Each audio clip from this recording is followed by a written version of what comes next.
더 뉴스 2부 시작하겠습니다. 먼저 주요 뉴스부터 전해드립니다. 지난 2017년 포항 지진이 인근 지열발전소의 불착 과정에서 촉발됐다는 정부 조사 결과가 나왔습니다. 포항 시민들은 정부를 상대로 대규모 소송을 준비하고 있습니다. 통계청 조사 결과 지난해 혼인 건수가 전년보다 2.6% 줄어든 27만 7천여 건으로 역대 최저를 기록했습니다. 중년 부부의 이혼은 꾸준히 늘었습니다. 이문호 대표의 영장 기각으로 버닝썬 수사에 차질이 예상되는 가운데 내일 가수 정준영 씨에 대한 영장 심사가 열립니다. 병무청은 가수 승리에 대한 입영 연기를 결정했습니다. 자유한국당을 뺀 여야 4당이 합의한 선거제도 개편안 패스트트랙 처리와 관련해 캐스팅 보트를 쥔 바른미래당이 의원 총회를 열었지만 결론을 내리지 못했습니다. 전남 여수 앞바다 석유 제품 운반선에서 불이 나 2명이 숨지고 4명이 구조됐습니다. 숨진 선원들은 침실에서 미처 빠져나오지 못해 변을 당했습니다. 여야 4당이 합의한 선거제도 개편안 패스트트랙 처리와 관련해 캐스팅 보트를 쥐고 있다고 할 수 있는 바른미래당 내부에서 격론이 벌어졌습니다. 긴급 의원총회까지 열었지만 합의를 끌어내지는 못했습니다. 국회 취재기자 연결합니다. 최기성 기자. 네, 국회입니다. 네, 바른미래당 의총 소식부터 알아보죠. 꽤 오랫동안 의총이 이어졌어요? 네, 바른미래당은 오전부터 비공개 의총을 진행해 5시간 정도 당내 토론을 이어갔습니다. 선거제 패스트트랙 처리를 두고 김관영 원내대표가 의총 추인이 필요 없다고 언급한 것을 두고 옛 바른정당 출신인 유승민 의원을 포함한 8명이 의총 소집을 요구한 건데요. 그동안 당회의 등에 참석하지 않았던 유승민 의원은 중간에 의총장을 떠나면서 선거법은 숫자의 횡포로 결정할 사안이 아니라며 거듭 반대 의사를 밝혔습니다. 특히 선거법은 이거는 게임의 규칙에 관한 문제이기 때문에 과거 어떤 이 다수 여당이 다수당이 있었다고 하더라도 이 문제는 꼭 끝까지 최종 합의를 통해서 했던 게 국회의 오랜 전통이었는데 국민의당 출신 이현주, 김중로 의원도 패스트트랙에 반대한다는 뜻을 밝히고 의총장에서 자리를 떴습니다. 김관영 원내대표는 선거제 개편과 관련해 당론을 정하지 못했다면서 의견을 계속 수렴하기로 했다고 의총 결과를 설명했습니다. 원내대표와 사개특위 간사들이 책임감을 가지고 협상에 임하고 최종 협상안이 도출되면 그것을 가지고 다시 의원총회를 열어서 최종 의사결정을 하기로 했다는 말씀을 드리겠습니다. 다만 공수처법은 바른미래당 제시안이 관철되지 않을 경우 패스트트랙을 진행하지 않겠다고 덧붙였습니다. 또 정개특위 협상에 간사로 참여했던 민주평화당 천정배 의원이 5.18 역사왜곡 처벌법을 함께 패스트트랙에 올리지 않으면 선거법도 다시 생각해봐야 한다고 밝혔습니다. 이 내용은 여야 4당 협상 과정에서 다뤄지지 않았던 만큼 다른 변수로 작용할 전망입니다. 선거법과 공수처법, 검경 수사권 조정 법안 패스트트랙 처리와 관련해 더불어민주당과 정의당은 내부 조율에 큰 무리가 없는 상황입니다. 하지만 자유한국당은 긴급 의원총회를 열고 좌파 독재를 막아내야 한다며 종전 입장을 굽히지 않고 있습니다. 또 공수처와 수사권 조정은 반대 세력을 짓밟으려는 의도라고 날을 세웠습니다. 오늘 대정부 질문 이틀째죠. 오늘은 어떤 내용이 쟁점이 되겠습니까? 네, 일단 대정부 질문에 앞서 국회 비교섭단체 대표연설에 나선 정의당 윤소아 원내대표는 여야 5당이 합의한 선거제 개편 내용을 자유한국당이 무시했다며 강하게 비판했습니다. 윤 원내대표 발언에 한국당 의원들은 본회의장에서 퇴장하기도 했습니다. 대정부 질문 2일차인 오늘은 외교 통일 안보 분야 질의가 이어집니다. 대정부 질문에서는 2차 북미 정상회담 결렬 이후 우리 정부 대응 방안을 두고 여야가 맞붙을 것으로 보입니다. 문재인 정부 대북 정책이 실패했다고 평가하고 있는 야당은 정책 전환을 압박하며 정부 책임을 따져 물을 것으로 보입니다.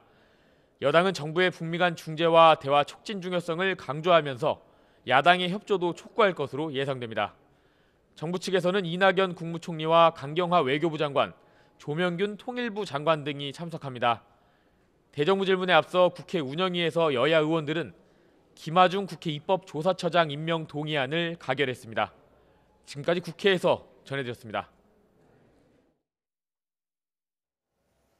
네, 앞서 전해드린 대로 바른미래당 의총에서 선거제 패스트트랙과 관련한 결론을 내지 못했습니다. 하지만 조건은 분명히 했습니다. 네, 의총 직후 김관영 원내대표가 밝힌 내용을 좀 더 상세히 들어보도록 하겠습니다. 이 간사들이 책임감을 가지고 협상에 임하고 최종 협상안이 도출되면 그것을 가지고 다시 의원총회를 열어서 최종 의사결정을 하기로 했다는 말씀을 드리겠습니다. 공수처법 관련해서 특히 저희 당의 당론을 정하고 그리고 이것이 관철되지 않으면 더 이상 패스트트랙 절차를 진행하지 않는 것을 얘기를 하기로 했고 고위공직자 범죄수사처에 관해서 기소와 수사를 분리하는 문제 그리고 공수처장 추천에 관련해서 공수처장을 추천할 때 추천위원회를 만들고 추천위원회의 5분의 3 이상의 동의를 얻도록 하는 문제 그리고 처장 추천위원회를 구성하는 우리 당의 의견입니다. 이중잣대를 가진 태도를 두고 내가 하면 로맨스, 남이 하면 불륜, 그래서 내로남불이라고 합니다. 다음 주 인사청문회를 앞둔 장관 후보자들도 말과 행동이 다른 여러 의혹으로 내로남불이라는 비판에 직면했습니다. 최하영 기자가 보도합니다. 전세를 끼고 집을 사는 갭 투자는 시장 질서를 어지럽게 할 수 있는 요인이다. 최정호 국토교통부 장관 후보자가 국회에 낸 인사청문회 답변 자료입니다. 투기 억제 기조를 유지하겠다며 이렇게 밝혔지만 정작 본인은 전형적인 갭 투자 의혹에 휩싸였습니다. 경기도 분당 아파트에 살면서도 부인 명의로 잠실 아파트 입주권을 3억 원에 산 뒤 7억 원의 전세를 줬습니다. 현재 시세는 13억에서 15억 원 수준으로 직접 거주하는 집 외엔 사지 말라는 정책 기조와도 어울리지 않는 부분입니다. 박양무 문화체육관광부 장관 후보자에 대한 영화계의 거센 반발도 계속되고 있습니다. 공정한 영화 생태계를 위해 노력해왔다는 해명에도 불구하고 스크린 독과점 논란의 당사자인 CJ E&M의 사회이사를 지낸 이력이 발목을 잡고 있습니다. 실제 상영과 배급을 겸하는 CJ와 롯데, 메가박스는 전국 상영관의 92%, 좌석의 93%, 매출액의 97%를 장악하고 있습니다. 대기업에 의해서 불공정한 거래와 여러 가지 행위들이 이루어지고 있는데 그거를 알고 그거를 막아야 되는 입장에 계신 분이 CJ의 사회이사가 되신다는 것은 말도 안 되는 일이라고 생각합니다. 야당 시절 날선 비판으로 저격수로 불린 박영선 중소벤처기업부 장관 후보자. 조윤선 전 장관의 씀씀이 유명하죠. 연간 5억. 문체부 장관 되기 전에 여성부 장관 시절에는 연간 7억 5천. 과거 발언들이 부메랑이 돼 이제는 자신의 씀씀이를 해명해야 할 처지가 됐습니다. 최근 5년 동안 박 후보자 부부의 합산 소득은 33억 원에 달하지만 신고한 재산 증가액은 9억 9천만 원에 불과해 23억 원이나 차이가 납니다. 박 후보자는 세금 납부 전 소득 계산으로 사실과 다르다고 반박했지만 후보자들의 내로남불 논란은 청문회 쟁점으로 떠오를 전망입니다. YTN 최하영입니다. 청담동 주식부자 이희진 씨의 부모를 살해한 피의자 구속 여부가 오늘 결정됩니다. 피의자는 중국으로 달아난 공범들의 우발적 살해였다며 범행을 부인했습니다. 취재기자 연결합니다. 박광열 기자. 네, 안양 동안경찰서입니다. 네, 아직 구속 여부가 결정된 건 아니죠? 네, 김 씨에 대한 구속 전 피의자 신문은 오전 11시쯤 끝났고 지금은 법원의 판단을 기다리고 있습니다. 김 씨는 법원으로 출발 전 자신이 피해자를 죽이지 않았다며 억울하다고 말했는데요. 직접 들어보시죠. 자동차 판매된 5억 원에 대해서 미리 알고 계셨나요? 이진 씨나 피해자들 미리 알고 계셨어요? 범행 후 3주 동안 뭐 하고 계셨습니까? 제가 안 죽였습니다. 피해자들한테 할 말씀 없으세요? 억울합니다. 김 씨는 앞서 경찰 조사에서도 이 같은 주장을 되풀이했습니다. 피해자 저항이 심하자 공범 중 한 명이 이 씨 아버지에게 둔기를 휘두르고 어머니의 목을 졸랐다는 겁니다. 현금 5억 원이 든 돈 가방이 사라진 것에 대해서도 자신이 지급한 것이 아닌 공범들이 멋대로 가방에 손을 댔다고 주장했습니다.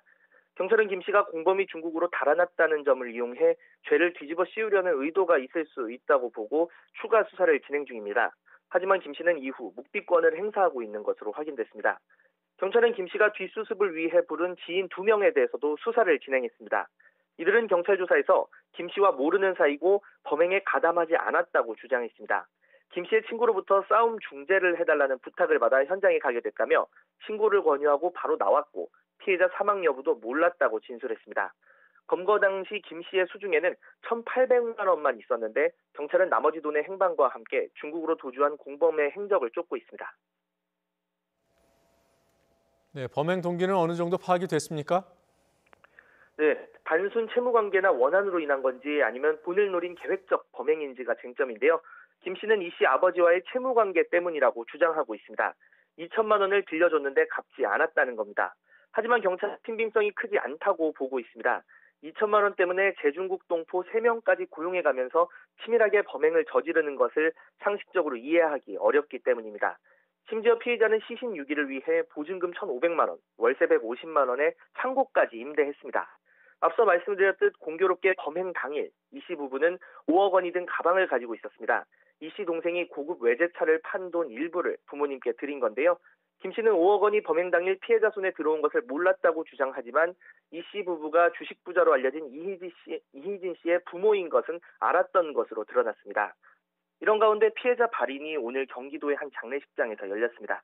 이희진 씨는 피해자가 혐의를 부인하는데 하고 싶은 말이 없느냐는 질문과 김 씨와 평소 관계가 없었느냐는 질문에 아무런 답변을 하지 않았습니다.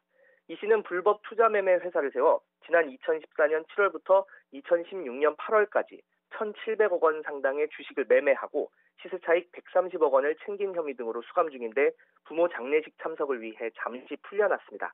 지금까지 경기 안양 동안경찰서에서 YTN 박광렬입니다. 성관계 동영상을 몰래 찍어 유포한 혐의를 받는 가수 정준영 씨가 내일 영장실질심사를 받습니다. 취재기자 연결해서 알아보죠. 부장원 기자. 네, 사회부입니다. 네, 정준영 씨 영장심사 내일 몇 시에 시작됩니까? 네, 우선 성관계 동영상을 몰래 찍어 유출한 혐의를 받는 가수 정준영 씨가 내일 오전 10시 반 영장실질심사를 받습니다.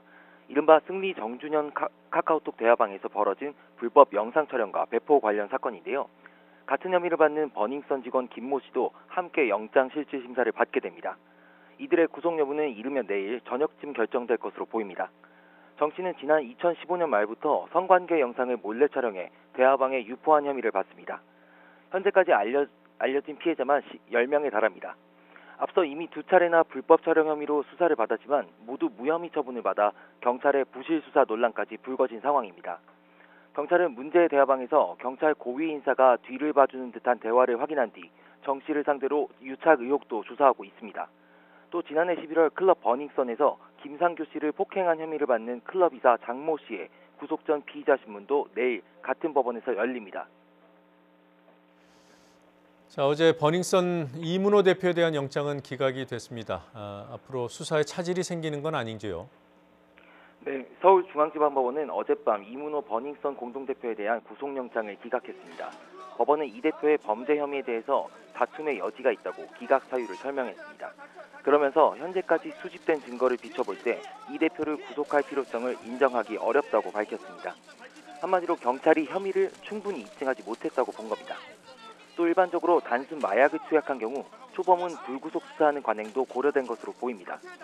경찰은 예상치 못한 기각 결정에 당혹스러운 모습인데 기각 사유를 면밀히 살핀 뒤 영장을 다시 신청하는 방안을 검토할 방침입니다. 하지만 이 대표의 신병을 확보해 조직적인 마약 유통 의혹을 밝히려던 경찰 수사는 차질이 불가피해졌습니다. 이미 주변 증거를 상당 부분 수집한 다음이어서 추가로 새로운 내용을 찾아내기 어려울 것으로 보입니다. 이 대표를 다시 불러 조사하려고 해도 출석 시기를 일일이 조율해야 하고 그 사이에 다른 주요 피의자들과 입을 맞출 가능성도 배제할 수 없습니다. 지금까지 사회부에서 전해드렸습니다. 병무청이 빅뱅의 멤버 승리의 입영 연기를 결정했습니다. 연기 기간은 3개월이고요. 병무청은 승리 씨가 수사에 임하기 위해 입원 연기원을 제출했고 이를 받아들였다고 밝혔습니다. 취재기자 연결합니다. 김세호 기자. WITN의 국방부입니다. 네, 병무청이 승리 씨의 입영 연기 허가한 배경도 궁금하고요. 자, 이후에 입영 관련한 절차는 어떻게 진행이 되는 겁니까? 네, 병무청은 성접대 의혹 등으로 수사를 받는 그룹 빅뱅의 멤버 승리가 제출한 현역병 입영 연기원을 허가했습니다. 병무청은 승리 본인이 수사에 임하기 위해 입영 연기원을 제출했고 수사기관도 철저하고 일관된 수사를 위해 병무청에 입영일자 연기 요청을 했다고 밝혔습니다. 병무청은 병역법 제61조 그리고 같은 법 시행령 129조에 근거해 현역병 입영일자를 연기했다고 설명했습니다. 현역병 입영 연기 기간은 3개월입니다. 올해 만 29세인 승리는 현행 병역법상 만 30세가 되는 내년까지만 입영 연기를 신청할 수 있습니다. 병무청은 현역병 입영 연기 3개월이 끝나면 병역법에 따라 입영 연기 여부를 다시 결정할 것이라고 설명했습니다. 병역법 시행령 129조에서 입영 연기는 질병, 천재지변, 입학시험 응시 그리고 그 밖에 부득이한 사유 등으로 명시했는데 경찰 수사를 받는 승리의 경우 그 밖에 부득이한 사유에 해당하는 것으로 알려졌습니다. 앞서 병무청은 지난 1월 말 대학원 졸업을 앞둔 승리에게 3월 25일 육군으로 입대하라는 통지서를 보냈습니다. 이후 승리는 강남클럽 버닝썬 실소유주, 해외 투자자 성접대 의혹 등이 불거져 경찰 수사를 받았는데 이번 달 8일 현역으로 복무한다는 소식이 알려지면서 도피성 입대라는 비판이 제기되며 논란이 커지자 입영 연기원을 제출했습니다. 병무청은 앞으로 수사기관의 요청이 있거나 도피성 입대를 하려는 경우 직권으로 입영을 연기하도록 제도를 개선하겠다고 밝혔습니다. 지금까지 국방부에서 YTN 김세호입니다. 빅뱅의 순환시대일까요? 승리의 버닝썬 사태에 이어 용산구청에서 사회복무요원으로 근무 중인 빅뱅 멤버 탑 최승현 씨가 병가 특혜 논란에 휩싸였습니다. 더불어민주당 김병기 의원실에서 제출한 자료에 따르면 최승현 씨는 지난해 1월 말 용산구청에서 복무를 시작한 이후 최근까지 19일의 병가를 냈습니다. 1년이 조금 넘는 기간에 19일을 쓴 건데 이는 용산구청에 근무하는 다른 사회복무요원보다 평균 3배가 많은 수치입니다. 또한 병가 중 15일은 추석 등 휴일과 붙여서 사용한 것으로 나타났습니다.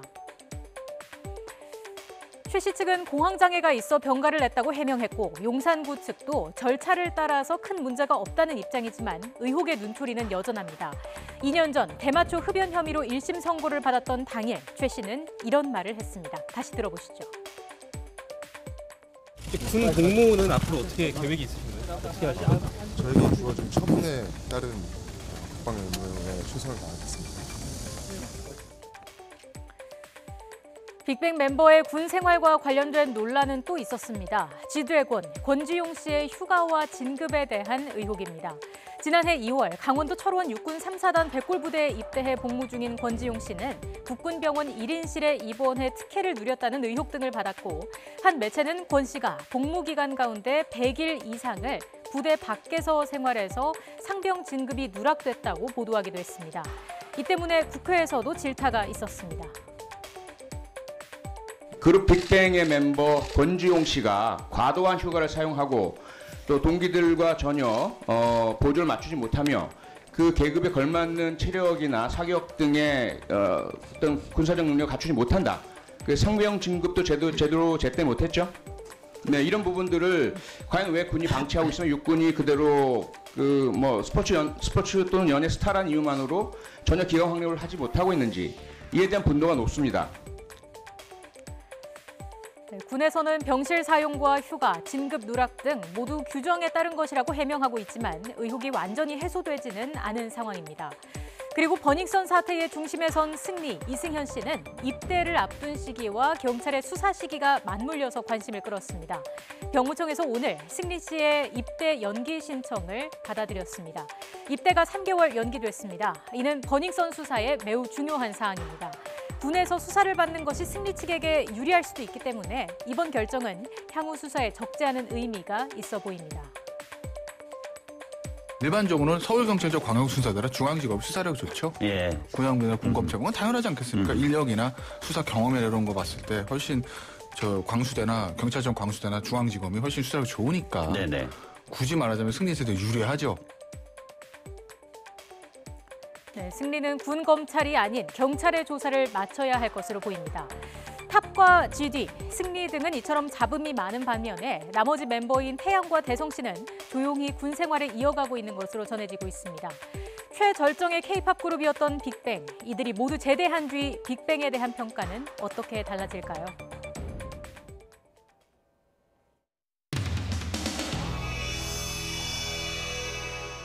공단 연루된 법관들을 추가 기소하고 그 추가 기소된 명단에 성창호 판사가 포함되어 있다 보니까 여러 이야기가 나오는 것 같습니다. 관련돼서 행정처장님께 좀 질의를 하도록 하겠습니다. 수사보고서에 153쪽 관련된 분량을 통째로 복사해서 올리고 하는 게 간략히 보고하는 거에 해당됩니까? 어렵죠, 그렇게 보기가. 시키는 대로 했다는 것만으로 모든 범죄 혐의에서 빠지는 건 아니다라는 걸 저 판결에서 보여주고 있지 않습니까? 그건 맞죠? 예. 그 목소리를 고개만 끄덕이시면 속기록이 안 남아요. 계속 아까부터 제 질문에 고개는 끄덕이시는데 답변 안 하시는데 대법원 행정처장 하신 분들이 거의가 다 불행해지던데 앞으로 그런 일이 없어야겠죠? 고개 끄덕거리면 속기록이 안 나와요.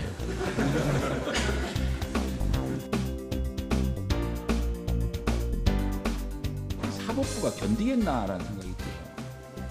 특히 이 집권 여당에서 말이죠. 이 힘 있는 집권 여당에서 참 민주당을 난폭하게 몰아붙여요. 난도질하고 있습니다. 민주당을? 아니 좀 들어보세요. 좀 민주당이요 법원을 난폭하게 난도질을 해가지고 그런데 지금 그 대법원에서는 왜 한마디를 못합니까? 법과 양심에 따라 할 판결이 불신과 보복의 수단이 되었다. 양승태 적폐사단의 조직적 저항이다.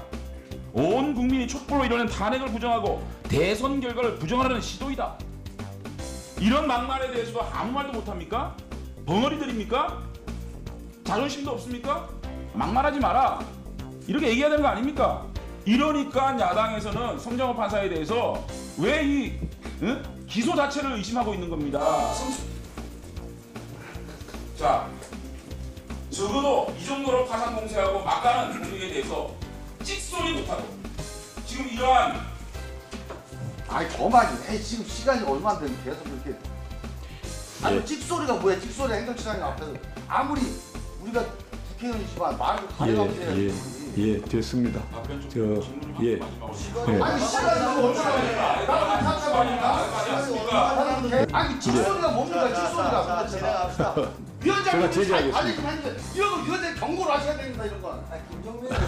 위원장님 저렇게 남의 발언에 대해서 저렇게 하는 거는 경고해야 됩니다. 됐습니다. 예. 아니 대한민국 사법부의 법원 행정처장 대법관이 찍소리를 하니 많이 이렇게 얘기 들어야 돼요? 김정민 의원, 이 국회의원이 자신들이 사법부를 어떻게 적용했는지 그거 반성하세요. 예, 됐습니다. 예. 적폐 세력의 저항입니까? 예, 조용히 하세요. 판결문이 적폐 세력의 저항이에요?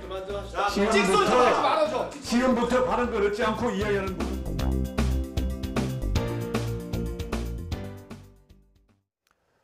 석유 제품 운반선에서 불이 나 2명이 숨지고 4명이 구조됐습니다. 전남 여수 앞바다에서 오늘 새벽에 일어난 일입니다. 숨진 선원들은 침실에서 미처 빠져나오지 못한 것으로 보입니다. 김범한 기자가 취재했습니다. 어둠이 채 가시지 않은 새벽 바다.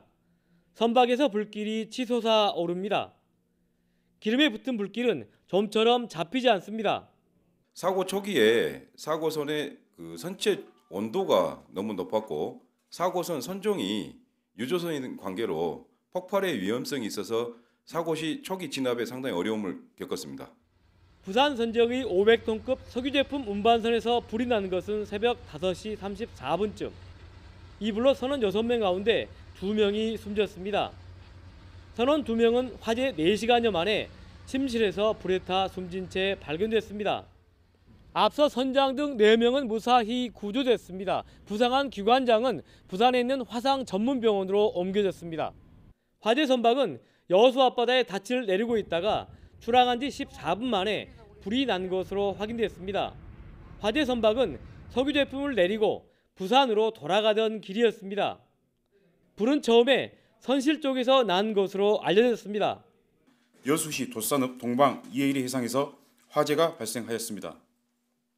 태화 1호 선장은 선내 2층 선실에서 화재 발생한 것으로 신고하였습니다.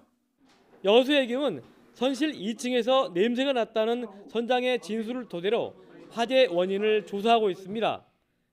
YTN 김보만입니다. 지난해 혼인율이 또 역대 최저를 기록했습니다. 집값이 오르는 시기였고 취업난과 인구 감소도 영향을 미친 것으로 보입니다. 중년 부부 이혼도 늘었고 신혼 이혼 비율도 만만치 않았습니다. 5쌍 중 1쌍은 4년 이내에 이혼을 했습니다. 취재기자 연결합니다. 김평정 기자. 네, 경제부입니다. 네, 결혼하는 비율이 어느 정도였습니까? 네, 인구 1000명 기준으로 혼인하는 건수를 뜻하는 조혼인율이 지난해 5건이었습니다. 지난 1980년대에 10건 안팎이던 것과 비교하면 30여 년 사이에 절반으로 줄었습니다. 관련 통계 작성이 시작된 지난 1970년 이후로 사상 최저치이기도 합니다. 특히 결혼 정년기로 불리는 나이대에서 많이 줄었는데 남자는 30대 초반이 전년보다 5.4% 줄고 여자는 20대 후반에서 3.5% 감소했습니다. 통계청은 결혼을 주로 하는 나이인 30대 초반의 인구 자체가 줄고 또 이 나이대 실업률은 증가하고 주거비 부담은 증가한 영향으로 분석했습니다. 그리고 중년 부부 이혼율도 무척 높더군요. 네, 지난해 전체 이혼에서 20년 이상 부부 생활을 했던 경우가 33%였습니다. 30년 이상 부부의 비율도 12.5%나 됐습니다. 이와 반대로 함께 산 기간이 4년 이하인 신혼부부의 비율도 21%에 달해 20년 이상 부부 다음으로 비중이 높았습니다. 지난해 전체 이혼 건수는 10만 8,700건으로 전년보다 2.5% 증가했습니다. 인구 1000명을 기준으로 하는 조이혼율은 2.1건으로 4년째 같은 수치를 보였습니다.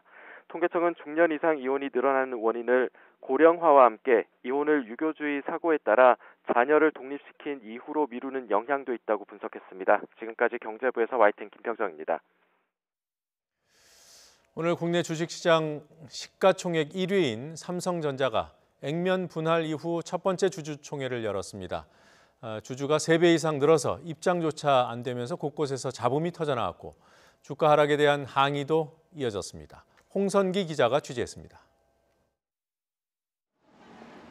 삼성전자 정기 주주총회가 시작된 지 1시간 가까이 됐지만 주총장 밖에는 입장조차 하지 못한 주주들의 긴 줄이 꼬리를 이었습니다. 초유의 입장 지연 사태에 주주들의 항의가 빗발쳤습니다. 그래 주주가 몇 명인데 500석 준비해놓고 인지하려고 있어. 이게 뭐야? 이번 입장 지연 사태는 삼성전자가 지난해 주식 액면 분할을 시행하면서 주주가 급증했기 때문입니다. 무려 78만 명이 넘습니다. 삼성전자 측이 나름대로 준비를 했다지만 역부족이었고 곳곳에서 잡음이 터져나왔습니다. 미세먼지까지 심한 날이어서 불만은 더 컸습니다. 미리 안내를 좀 받으셨어요? 입장하려면 일찍 오라는 안내를? 그런 거 없었어요. 그냥 9시부터 이렇게 했어요. 9시. 주주총회 와서 주주로서 총회 못 들어가면 그건 안 내는 거죠. 뭐냐면 주주들이 그 찬동도 받고 사회이사 선임하는 것도 그렇고 주주 의견을 안 듣고 미친 몇 사람만 할 것 같으면 이게 무슨 주주총회입니까?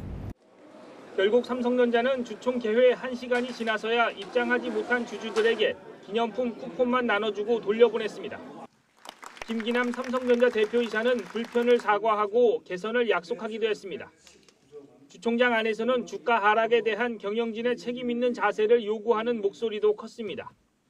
이번 주총에서는 친삼성 인사라는 비판을 받는 박재환 전 기획재정부 장관의 사회이사 재선임 등 모든 안건이 예정대로 통과됐습니다.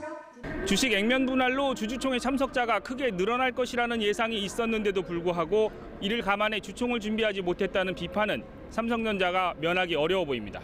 YTN 홍성기입니다.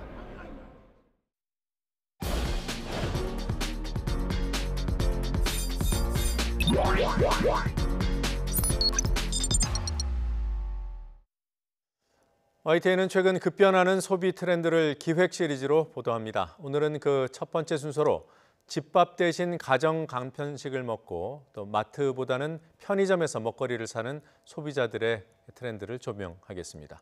주로 2030 세대나 1인 가구, 맞벌이 가구가 이런 흐름을 주도하고 있습니다. 신윤정 기자가 취재했습니다. 막창에 닭발, 곱창 전골까지. 포장마차에서나 즐길 수 있었던 안주들이 식탁 위에 올랐습니다. 퇴근 뒤 맥주 한 잔을 즐기는 홈술족, 조태희 씨가 자주 이용하는 간편 가정식입니다. 무조건 밖에 나가서 좀 비싼 가격에 사 먹어야 된다는 부담감이 있었는데 요즘엔 이렇게 좀 저렴한 가격에 혼자서 편하게 먹을 수 있게 이렇게 간편하게 나와서 그런 게 제일 좋은 것 같아요. 집에서 맛을 내기 어려운 스테이크 같은 메뉴를 손쉽게 만들 수 있는 요리 상자, 밀키트도 간편식의 영역을 넓히고 있습니다. 또 다른 20대 직장인 김예진 씨의 단골집은 다름 아닌 편의점입니다. 편의점표 원두커피와 샌드위치로 아침을 해결하고 퇴근길 4캔에 10,000원짜리 수입 맥주를 사서 집으로 향합니다. 접근성이 좋기도 하고 좀 다양한 메뉴들이 있어서 여러 가지 고를 수 있는 선택지가 있기 때문에 좀 손쉽게 찾게 되는 것 같아요. 편도족이라는 신조어를 만들어낸 도시락을 시작으로 커피와 디저트까지 저렴한 가격을 앞세워 편의점은 골목길 간이식당으로 변신하고 있습니다. 이처럼 가정 간편식과 편의점 음식의 무한 변신이 가능해진 배경에는 간편함을 추구하는 1인 가구와 맞벌이 부부 증가가 꼽힙니다. 지난해 간편식 시장은 2조 원을 돌파했고 편의점은 신용카드 사용액이 8조 원에 육박하며 사상 최대를 기록했습니다. 우리도 이제 나홀로 소비가 늘어나고 있는 거죠. 나홀로 소비는 뭐 거하게 식사하는 게 아니라 좀 간단하게 또 편리하게 또 이렇게 좀 재미있게. 영양 불균형과 가파른 가격 인상 등이 문제로 지적되고 있는 가운데 배달 서비스까지 가세하면서 간편식과 편의점은 소비의 대세로 자리 잡고 있습니다. YTN 신윤정입니다. 선박 수주가 급증하면서 조선 경기가 회복세를 타고 있습니다. 울산시가 기능 인력이 부족할 것으로 예상하고 인력 수급 대책을 마련했습니다. 김인철 기자가 보도합니다. 현대중공업과 현대미포조선의 지난 2016년 수주 실적은 49척이었습니다. 2010년부터 2015년 사이 평균 수주량의 절반도 안 되었습니다. 하지만 지난해 126척으로 회복했고 세계 시장 점유율 1위도 다시 찾았습니다. 이런 추세가 2021년까지 이어지면 현장 기능 인력이 4,700명 정도 부족할 것으로 분석됐습니다. 울산시는 조선업 부족 인력을 확보하기 위해서 선제적 대응책을 마련했습니다. 울산시는 조선소와 협력회사가 키우는 기능 인력 훈련생에게 매월 훈련비 100만 원을 주고 울산으로 전입하는 훈련생에게는 주거비와 근속 장려금 100만 원을 지급합니다. 조선업 협력업체에도 경영 안정자금 250억 원을 지원하기로 했습니다. 조선업 취업 설명회와 채용 박람회를 열고 구인 구직 만남의 날을 수시로 열 예정입니다. 지역 산업 맞춤형 일자리 창출 지원 사업, 인력 양성 훈련, 실퇴직자 직업 능력 개발 지원 사업 등 시 자체 기능 인력 양성 사업을 통해 부족 인력 양성도. 다음 달과 오는 5월 끝나는 고용위기 지역 지정과 산업위기 대응 특별지역 지정 기간도 1년 더 늘려 정부 지원을 받기로 했습니다. 주력 산업인 조선업이 기지개를 켜면서 침체한 울산 지역 경제도 회복할 것이라는 기대가 나오고 있습니다. YTN 김인철입니다. 미래형 교통수단이 될 개인형 자율항공기 개발이 본격화되고 있습니다. 3년 안에는 시제품이 나올 것으로 보입니다.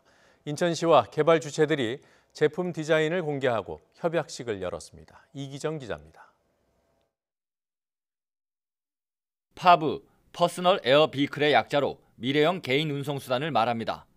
4차 산업혁명 시대에 꽂힌 개인형 자율항공기가 몇 년 안에 실생활에 등장할 전망입니다. 이를 위해 인천시와 드론업체, 연세대 경희대, 한국생산기술연구원 등이 산학연 컨소시엄을 구축하고 본격적인 개발에 나섰습니다. 정부가 공모한 파브 기술개발 사업에 지역 기반으로 선정된 인천 컨소시엄은 디자인 2종류를 공개했습니다. 추진체가 하부에 있는 디자인과 상부에 있는 디자인입니다. 시민들의 의견을 반영해 둘 가운데 하나를 3년 뒤 시제품으로 만들어낼 계획입니다. 문 앞에서 문까지 또 빌딩 옥상에서 빌딩까지 이렇게 자율스럽게 굉장히 빠르게 정확하게 이동하는 수단이 탄생할 걸로 보고 있습니다. 비행 제어 기술과 양력을 발생시키는 모터 기술, 유도 착륙 기술 등을 융합시켜 안전한 제품으로 만들어내야 합니다. 이를 위해 협약식도 맺었습니다. 파브 산업이 잘 육성이 되면 우리 인천 지역 기업의 일자리가 생겨나고 우리 많은 기업들이 성장을 하게 될 것입니다. 또한 섬과 육지 간에 아주 혁신적인 교통수단으로 이용될 수도 있습니다. 파브 산업으로 5천억 원의 경제적 파급과 3천여 명의 고용 창출 효과도 기대됩니다. 인천시는 미래의 먹거리 사업으로 파브 핵심 기술을 선점하고 관련 산업을 집중적으로 육성한다는 방침입니다. YTN 이기정입니다. 2017년 포항에서 일어난 규모 5.4 지진에 대한 원인이 밝혀졌습니다. 정부 연구조사단이 포항 지진은 자연 지진이 아닌 지열 발전에 의한 촉발 지진이었다고 발표했습니다. 자세한 내용 취재기자 연결해서 알아보겠습니다. 이동은 기자. 네, 이동은입니다. 네, 정부 연구조사단의 결론 다시 한번 정리해 주시죠. 네, 정부 연구조사단은 오늘 기자회견을 통해 포항 지진은 우선 자연 지진이 아니라고 밝혔습니다. 그러면서 포항 지진은 지열 발전에 의한 촉발 지진이라고 정의했습니다. 지열 발전은 지하 4km 이상 깊이에 구멍 2개를 뚫어 물을 주입해 뜨거운 지열로 데우고 이때 발생하는 수증기를 빼내 터빈을 돌리는 방식인데요. 당시 포항 지역의 상황을 가상으로 살펴보겠습니다. 지열 발전소가 뚫었던 구멍 중 한 군데서 물이 새어나와 이미 임계 상태에 있던 단층을 움직이면서 규모 5.4의 지진을 촉발한 겁니다. 구멍을 뚫는 과정에서 단층 내 미소 지진, 그러니까 작은 지진들은 여러 차례 발생했지만 이는 포항 지진을 일으킨 직접적인 원인은 아니라는 겁니다. 또 이번 조사에 참여한 해외 조사위원회 역시 지열 발전으로 알려지지 않은 단층대가 활성화됐고 이것이 결과적으로 본진을 촉발했다고 밝혔습니다. 이번 연구는 포항 지진 발생 후 지진과 지열 발전소의 연관성을 두고 논란이 제기되자 이를 조사하기 위해 국내외 전문가 16명이 모여 진행해 왔습니다. 네, 그리고 발표된 결과 내용을 보면 유발 지진 그리고 촉발 지진이라는 표현을 구분해서 사용을 했습니다. 어떤 차이가 있습니까? 네, 연구단은 우선 유발 지진과 촉발 지진에 대한 정의가 국제적으로 확립되지 않은 상태라고 설명했습니다. 그러면서 이번 조사에 한정해 유발 지진과 촉발 지진의 의미를 정의했는데요. 유발 지진은 유체 주입의 영향으로 암석의 양이나 응력 등의 변화가 발생해 예상된 규모의 지진이 일어난 경우를 말합니다. 촉발 지진은 인위적인 영향이 최초의 원인이긴 하지만 실제 지진 규모가 영향을 받은 범위를 크게 벗어난 경우를 말합니다. 즉 유발 지진은 자극이 된 범위 내에서 지진이 발생하지만 촉발 지진은 자극의 범위를 넘어 발생한다는 뜻에서 연구단은 이번 포항 지진을 촉발 지진이라고 결론 내렸습니다. 네, 결국 자연 지진이 아닌 것으로 밝혀졌습니다. 포항 시민들이 국가를 상대로 제기한 손해배상 소송 결과에도 영향을 미치겠죠? 네, 그렇습니다. 당시 포항 지진으로 135명의 인명피해가 발생했고요. 재산피해 역시 850억 원에 달했는데요. 현재 1000명이 넘는 포항 시민들이 정부와 지열발전소 운영사 등을 대상으로 손해배상 소송에 참여한 상태입니다. 연구단이 포항 지진의 가장 큰 원인이 지열발전이라고 판단함에 따라 포항 시민들은 정부를 상대로 수천억 원 규모의 소송을 본격화할 전망입니다. 지금까지 YTN 사이언스 이동훈입니다. 미국과 북한이 스위스 제네바에서 열린 유엔 군축회의에서 북한의 비핵화와 대북제재 해제를 놓고 기존의 입장을 되풀이하며 첨예한 신경전을 벌였습니다. 비핵화가 우선이라는 미국에 대해 북한은 터무니없는 요구라며 맞받았습니다. 박상남 기자입니다. 스위스 제네바 군축회의에서 만난 미국과 북한 대표. 북한의 비핵화와 상응하는 제재 해제 문제를 놓고 한바탕 공방전을 벌였습니다. 먼저 일림 포블레티 미 국무부 군축 담당 차관보. 완전한 비핵화가 먼저라는 미국의 입장은 확고부동하다는 점을 강조했습니다. North Korea must understand that the only way to achieve the security and development that it seeks is to abandon all of its weapons of mass destruction, all of its ballistic missile programs, as numerous UN Security Council resolutions demand. 포블레티 차관보는 이어 북한과 무기, 군사적 거래를 하는 나라들은 이를 중단해야 할 것이라며 미국은 유엔 안보리 결의를 위반하는 개인과 단체에 주저없이 제재를 해왔다고 강조했습니다. 이에 대해 주용철 북한 제네바 대표부 참사관은 북한의 변화에도 불구하고 제재에 아무런 변화가 없는 것은 이해할 수 없다고 반박했습니다. The U.S. publicly recognized the DPRK has discontinued the nuclear test and rocket launch for the past 15 months. However, it does nothing to remove the U.S. sanctions as corresponding measures. 주 참사관은 그러면서 북미 간의 문제는 신뢰 구축을 위해 한 가지씩 다뤄야 할 것이라고 주장했습니다. 이어 미국이 비핵화 전에는 제재 완화가 불가능하다는 터무니없는 주장을 했다며 미국의 이상한 셈법이 현 상황을 위험한 형국으로 몰아가고 있다고 비난했습니다. 이처럼 하노이 회담 결렬 후에도 북미가 서로 원칙적인 입장만 되풀이하는 등 신경전을 이어가면서 협상 재개를 위한 새로운 돌파구가 마련되기까지 적지 않은 진통이 예상됩니다. YTN 박상남입니다. 문재인 대통령은 우리나라를 방문한 댄 코츠 미 국가정보국장을 오늘 접견했습니다. 문 대통령은 코츠 국장과 함께 한미 양국 간 현안에 대해 폭넓고 심도 있게 의견을 교환했다고 김의겸 청와대 대변인이 밝혔습니다. 코츠 국장의 이번 방한은 하노이 북미 정상회담 합의 무산 이후 북한의 동향에 대한 미국의 평가를 문 대통령에게 전달하고 향후 대응 방안을 협의하기 위한 것으로 풀이됩니다. 한국에서 새 학기부터 사용되는 초등학교 6학년 사회과 국정교과서에 일제 식민통치 시대의 징용과 무관한 사진이 강제 노역이라는 설명과 함께 실렸다고 상케이 신문이 보도했습니다. 상케이 신문은 조선인이 아닌 사람들이 찍힌 사진이 강제 노역에 동원된 우리 민족이라는 설명과 함께 게재돼 있다고 주장했습니다. 상케이 신문은 이어 해당 사진은 1926년 9월 홋카이도의 지역신문이 도로 건설 현장에서 학대 치사 사건을 보도했을 때인 것으로 이 신문의 조선인의 존재를 엿볼 수 있는 기술은 없다고 설명했습니다. 그러면서 1944년 9월에 시작된 법적 강제력을 가진 징용과는 20년 가깝게 시기가 떨어져 있다고 주장했습니다. 이 신문은 2017년 4월 12일에도 지면에서 같은 주장을 펼쳤습니다. 미국의 중앙은행인 연방준비제도가 우리 시각으로 내일 새벽 금리 인상 여부를 발표합니다. 뉴욕 금융시장에서는 연준이 올해 금리를 아예 올리지 않거나 최대 한 차례만 인상할 것으로 보고 있습니다. 김영수 기자입니다. 오늘 개막한 3월 연방공개시장위원회 FOMC 회의의 최대 관심은 올해 금리 인상 전망입니다. 이달 전망은 연준이 지난 1월 회의 때 예고한 대로 동결이 유력합니다.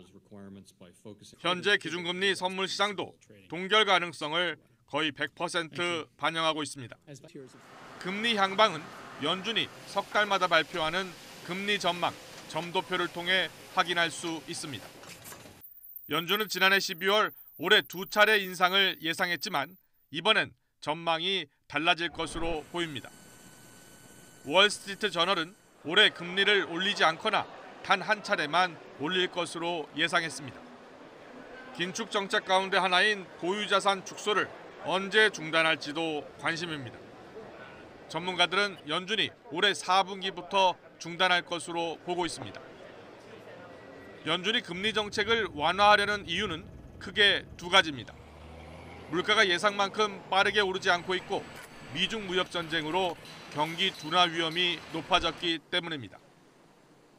블룸버그 통신은 연준이 금리를 한 차례 올려 기준금리 상단이 2.75%가 되면 인상 주기가 마무리될 것으로 내다봤습니다. 제롬 파월 연준 의장은 우리 시각으로 내일 새벽 기자회견을 열어 향후 금리 정책 방향을 설명합니다. YTN 김영수입니다. 미국 뉴욕 허드슨 강변에 새로운 명소가 등장했습니다. 총 사업비가 28조 원대에 이르는 최첨단 시설의 복합단지가 문을 열었습니다. 벌집 모양의 나선형 구조물이 눈길을 끌었습니다. 김태현 기자입니다. 착공 7년 만에 절반 정도 세워진 상태에서 문을 연 뉴욕의 허드슨 야드. 2025년 완공 예정으로 총 사업비가 250억 달러, 28조 원이 넘습니다. 무려 100만 제곱미터의 공간에 타워형 첨단 건물이 들어서는데 초고가 주택과 사무실, 호텔, 공연시설을 모두 갖췄습니다. CNN과 워너미디어, 웰스파고은행, 블랙록, 로레알 등 유명 기업들이 속속 입주하고 있고 쇼핑몰에는 다양한 명품 중저가 브랜드가 들어섭니다. 올해 말 개장하는 삼각형의 전망대는 엠파이어 스테이트 빌딩보다 약간 높은 위치에 설치됩니다. 세계에서 5번째로 높은 전망대에서는 강화 유리를 통해 아래를 내려다볼 수 있습니다. 또 하나의 명물은 15층짜리 구조물 베슬입니다. 2,500개의 계단과 발코니가 마치 벌집처럼 엉켜 있어 색다른 느낌을 줍니다. 인기가 높아 방문객은 미리 예약해야 합니다. Thousands and thousands of people every day could, like the Italian promenades, be able to look at each other, look up, look down, share extraordinary experience. 낡은 철도역이 있던 잡초만 무성했던 땅이 뉴욕의 명소로 거듭나고 있습니다. YTN 김태현입니다. 엄마, 이가탄. 친구야. 아버님, 이가탄. 많은 분들이 이가탄을 복용하고 계십니다. 잇몸병엔 이가탄. 효과도 만족도 역시 이가탄입니다. 아시죠? 이가탄. 잠깐! 그냥 아무 칫솔이나 쓰시려고요? 칫솔모가 3개니까 진짜 좋더라고요. 3개의 칫솔모가 왕복과 틀어내림을 동시에 쿨샤로 바꾸세요. 깜짝 놀랄 거예요. 자동 칫솔 쿨샤. 누군가 묻습니다. 당신이 그리는 내일은 어떤 모습을 하고 있냐고.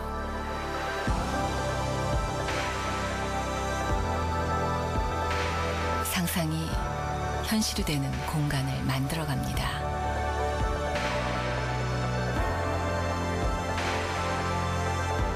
문영이 만들어가는 미래.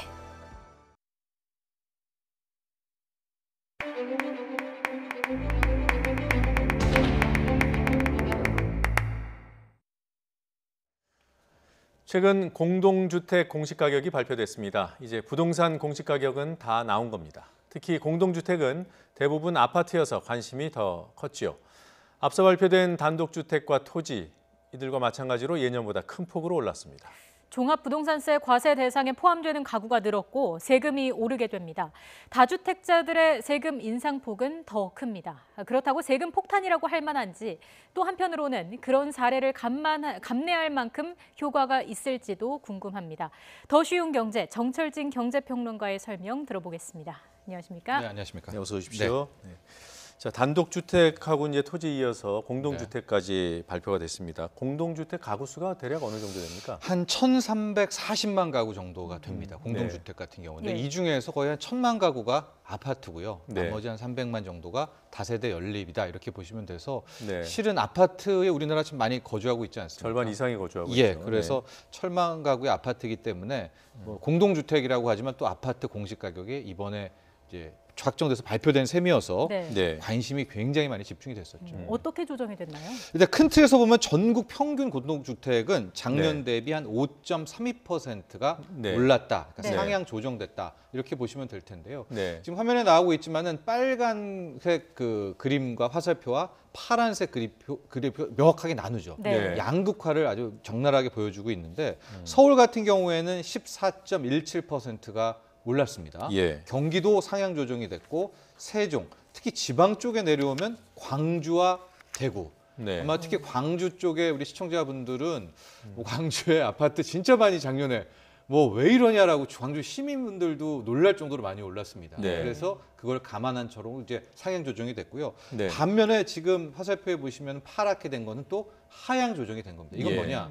작년보다 오히려 공시가를 떨어뜨리게 된 그런 곳인데 여기에서도 잘 보시면은 부산이 포함이 돼 있어요.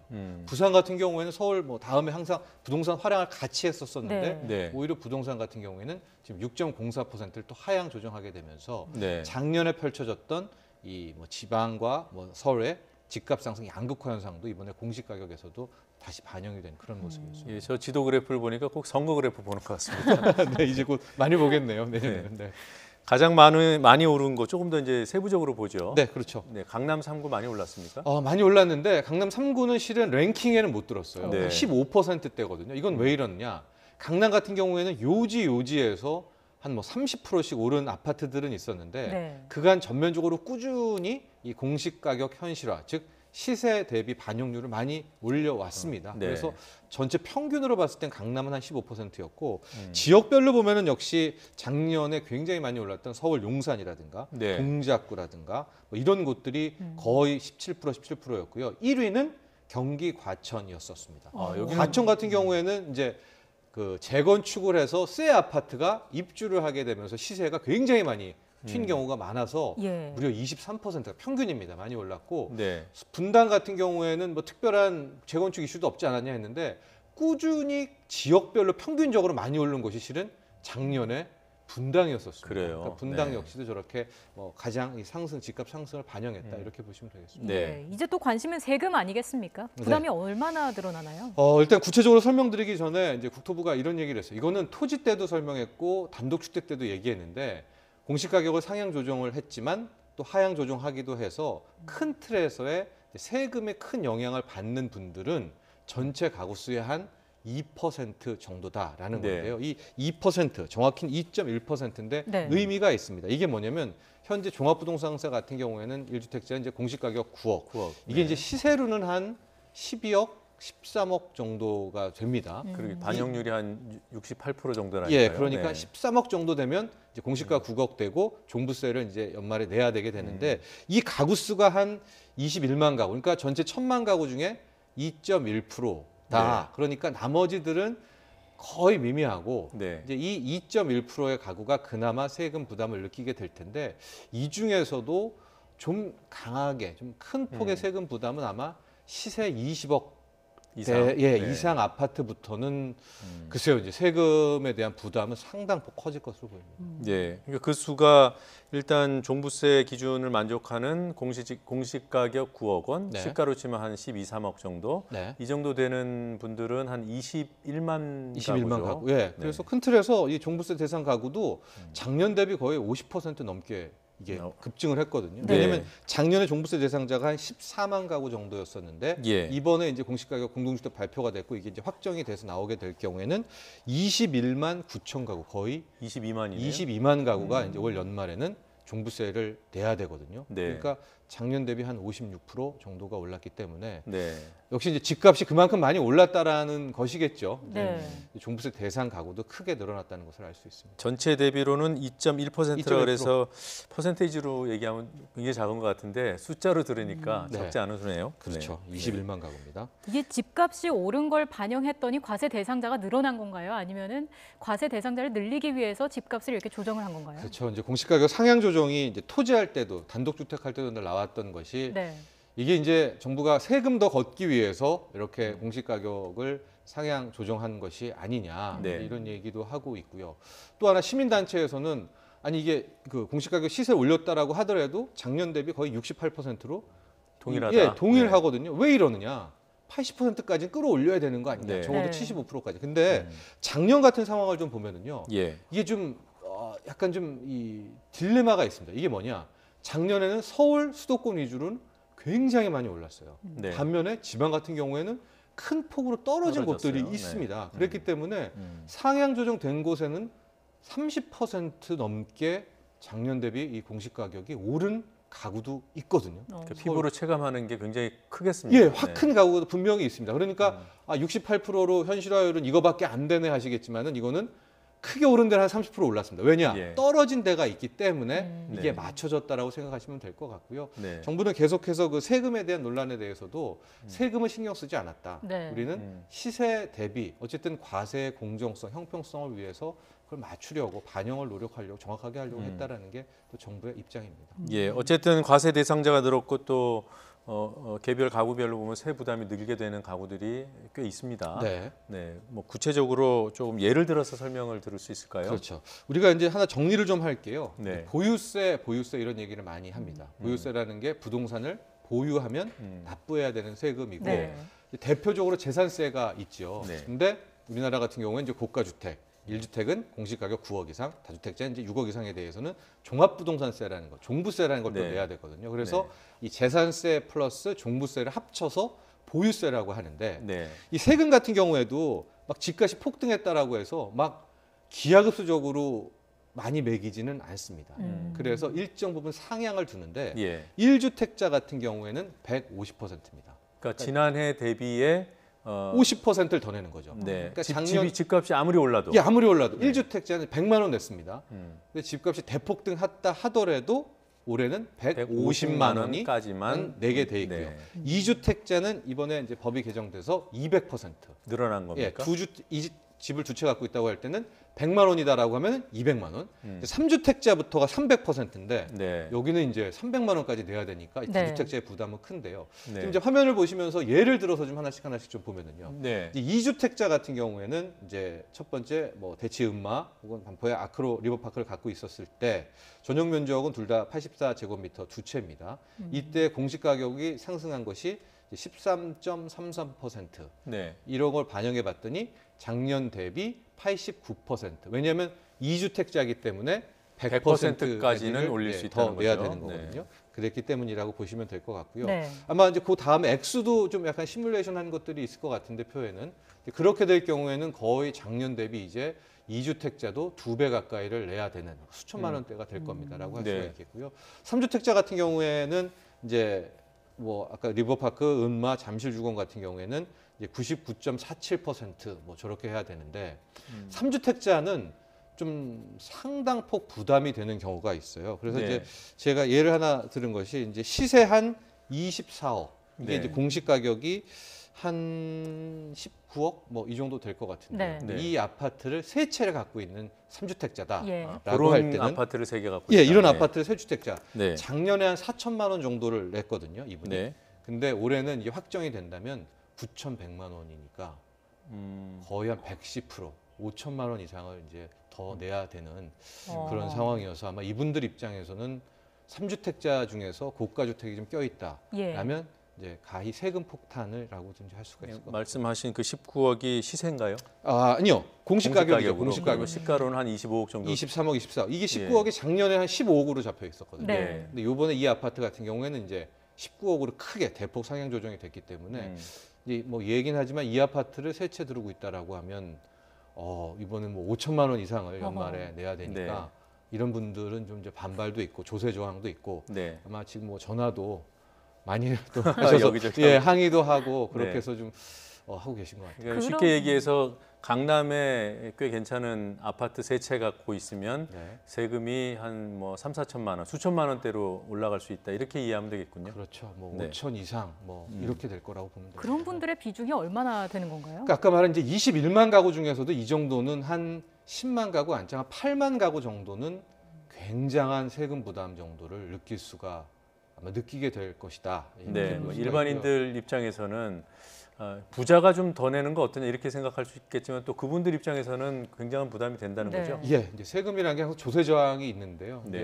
우리는 집값이 뭐 7억 8억 올랐으면은 세금 1,000만 원 더 내겠다 이렇게 얘기는 하지만 또 당사자분들에게 이제 막상 세금 고지서가 나오면 이 조세 저항은 상상 이상으로 굉장히 좀 강력합니다. 예, 앞서서 저희가 이제 1주택 보유자인 경우에 어느 정도 그 세부담이 늘어나는지 설명을 못 듣고 넘어갔는데 한번 보죠. 네, 1주택자 같은 경우에는 이제 거의 50%에서 끊기기 때문에 뭐 개포 주공이라든가 강남 은마라든가 이번에 뭐 큰 포죠. 서초 반포현대도 거의 30% 가까이가 공시가가 올랐거든요. 그래도 어쨌든 30% 내외에서 작년 대비 이 재산세, 종부세 합친 부분들이 이제 끊기게 될 이제 가능성이 있죠. 네, 금액으로 따지면 대략 어느 정도 늘어나게 될까요? 예, 저기도 한 300만 원 이 정도 상당으로 이제 늘어나게 될 겁니다. 300만 원 정도는 늘어난다. 네. 자, 뭐 세금 폭탄으로 다주택자에게 세부담을 물려서 결국은 좀 팔게 하려는 거 아니겠습니까? 그렇죠. 그런 효과가 있을까요?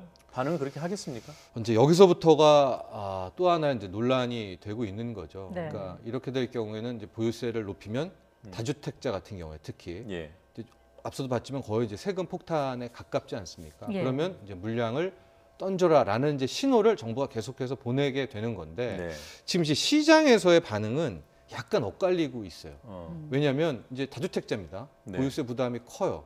근데 막상 급매로 팔려고 하면 다주택자는 지금 양도세가 중과가 돼 있기 때문에 거의 자기가 벌은 평가 차익의 60%를 이제 내야 되거든요. 네. 3주택자 이상이면 그렇습니다. 70%? 예, 70%까지 이제 또 내야 되는 부분이기도 하니까 그거랑 그동안에 집값 차익하면은 일단은 머뭇머뭇거릴 수가 밖에는 없고 또 하나 적정선에서 급매를 내놓는다 한들 지금 시장은 대출 규제가 굉장히 강력해서 뭐 20억 하는 아파트를 15억에 내놨다고 뭐 해볼게요. 근데 15억에 지금 대출이 한 30%, LTV는 40%지만은 이제 DSR이라고 또 적용을 받게 되면은 네.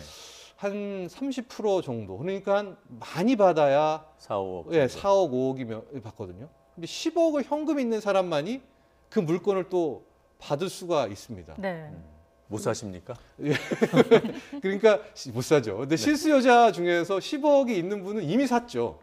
살 사람은 이미 샀고 네. 지금은 시장에 나와봐야 살 사람이 없다. 대출 규제. 그러니까 이게 거래 절벽이 자연스럽게 나오는 거예요. 그럼 이제 정부의 이야기는 뭐냐? 아예 더 낮춰라. 네. 급급 매물 혹은 뭐 2017년 초반 가격으로. 근데 집주인은 이거를 또 받아들일 수가 없는 거죠. 그렇기 때문에 아주 치열한 뭐 진짜 대결 그러면서 아주 거래가 사라지는 거래 절벽이 나오고 있는데 또 하나 이제 문제는 뭐냐면 당초에는 정부가 예상하는 것이 금리가 미국부터 네. 해서 계속 오를 것으로 좀 예상을 했었거든요. 네. 그럼 여기에다가 금리까지 오른다. 네. 그러면 이 대출을 많이 땡겨서 받았던 다주택자는 더 부담을 느끼니까 빨리 팔겠죠. 빨리 팔려고 하겠는데 네. 방금 앞서도 이제 뉴스에서 봤지만은 미국이 지금 경기 부진을 이유로 금리를 아예 안 올릴 가능성이 지금 높고 네. 낮출 것도 된단 말이죠. 그러니까 예. 집주인 입장에서는 그럼 우리 한국은행도 금리는 못 올리겠고 어쩌면 한국은행도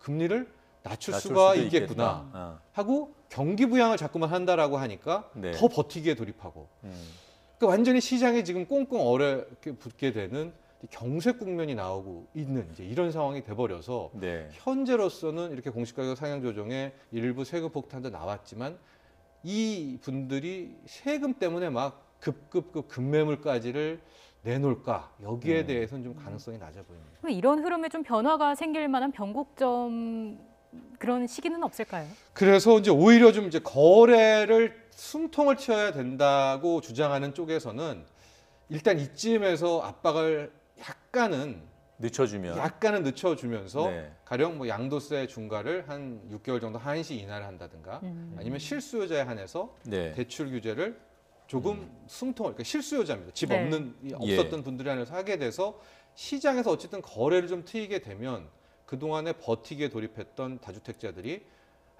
이쯤에서는 던지자 뭐 예. 2억 낮출 거를 3억 낮추고 4억 낮추면서 집값도 안정화될 수 있지 않겠느냐라는 의견들을 실은 내놓고는 있습니다. 그러나 그 최종호 후보자 이제 곧 인사청문회 될 텐데 이미 국회에 보낸 답변 자료에서 지금 9.13 대책 이후에 시행됐던 모든 부동산 규제를 전혀 풀 생각은 유지하겠다. 네. 없다라고 천명을 해놓은 상태거든요. 그러니까 예. 정부 입장에서는 부동산이 더 좀 굴복하기를 그냥 항복하기를 원하는 것 같고 예. 그러나 막상 시장은 버티겠다라고 네. 하고 있고 그런 상황이어서 네. 저도 좀 개인적으로는 요쯤에선 숨통을 좀 트여주면 그러니까 적어도 안 트인다 하더라도 신호라도 보내는 거죠. 네. 이대로 가다가는 좀 한번 좀 생각 좀 해볼게 정도의 사인만 줘도 시장은 좀 흔들리거든요. 초점이 이제 좀 눈빛이 흔들리는데 지금 이제 정부가 워낙 또 강경하니까 예. 이쪽에서도 시장도 또 강경하게 강대강 구도가 나오고 있는 것 같습니다. 예. 일반인 입장에서 보면 네. 그 남의 나라 얘기들 갖고 네. 뭐 2, 30억짜리 아파트를 두세 채 갖고 있으면 그분들이 세금을 많이 내든 말든 나랑 무슨 상관이냐. 뭐 그리고 정부의 정책 때문에 거래 절벽은 있을지 몰라도 집값이 떨어진다면 좋은 거 아닌가 이런 생각을 할 수 있는데요. 네. 만약 이 거래를 틔워서 네. 우리 경제 전반에 뭔가 활력이 될 만한 요소가 있습니까? 그렇죠. 이제 저도 이제 댓글들도 좀 보고 네. 그동안에 이제 정부와 또 국민 소통 이런 것들을 보면은 이제 대부분 이제 그런 말씀들을 많이 하시죠. 이게 집값은 더 지금부터 반토막 돼야 되고 네. 투기꾼들은 이제 다 잡아야 되고 하겠지만은 정말 지금부터 이대로 쭉 가서 집값을 잡으면은 이제 좋을 텐데 네. 예. 이게 잡는 과정 속에서 또 다른 역효과들이 실제 나올 가능성도 있거든요. 어떤 가령 경기가 경색된다든가 건설 경기가 떨어지면서 성장률이 같이 뭐 이 떨어지게 되면서 네. 오히려 또 다른 여파가 한국 경제 내수 경기에 온다든가 이제 이런 역효과가 있습니다. 근데 이런 얘기를 꺼내면 그래도 그런 게 유혹이다. 그런 것 때문에 정부가 이때까지 집을 못 잡았었고 집값을 네, 네. 끝까지 돌입해가지고 한번 이번에는 잡아달라라는 네. 국민들의 의견이 분명히 있습니다. 예. 그러나 경제라는 것이 또 그렇게 강대강으로 갔을 때는 우리가 원치 않은 역효과도 분명히 나올 수가 있는 거거든요. 근데 이 몫은 오롯이 정부가 책임을 져야 되는 것이고 부담도 떠안아야 되는 것이고 네. 이것이 이제 정책적 의도라고 볼 수가 있겠죠. 여하튼간에 이도저도 아닌 거는 좀 아닌 것 같아요. 정책 효과를 확실하게 내는 것과 네. 그다음에 지금 말씀하신 그런 기조 속에서도 뭔가 숨통을 틔워서 이게 네. 숨통을 틔운다는 게 정책 방향과 일치하는 부분이라면 검토할 수 있는 거 아니겠습니까? 그렇죠. 그러니까 아까 말씀하셨던 양도세 중과를 일시적으로라도 완화해 주는 거. 네. 그게 이제 저 같은 입장에서는 중과세 양도세 중과 이것도 사실 잘 안 와닿는데요. 네. 어떤 얘기인지. 네네. 그러니까 두 채, 세 채 갖고 있는 분들은 집을 팔았을 때 세금을 더 낸다는 거 아니겠습니까? 그렇죠. 뭐 평가 차익으로 만약에 10억을 벌었다. 네. 그러면 한 채 있으면 5억을 내야 되는데 네. 이제는 6억, 7억을 세금으로 내야 되니까 이런 다주택자는 실제 손해 지는 돈은 뭐 얼마 안 되잖아요. 예. 자, 그래서 세금을 세금을 완화해 주면 팔겠습니까?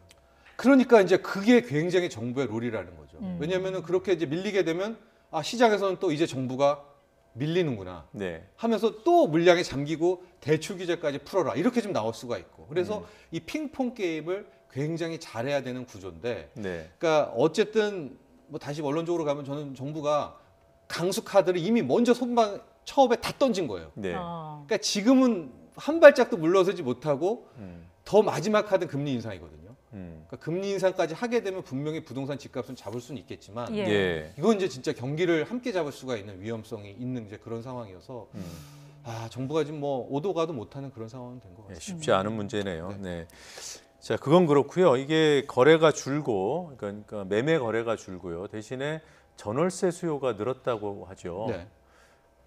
그러면 전월세 값이 올라가야 되는 게 정상 아닌가요? 그렇죠. 근데 지금 떨어지고 있다고요? 예, 이게 좀 2011년, 12년, 13년과 지금이 굉장히 다른 국면이었는데 네. 그때 돌아보면 11년, 12년, 13년도 국민들이 집을 안 샀었습니다. 네.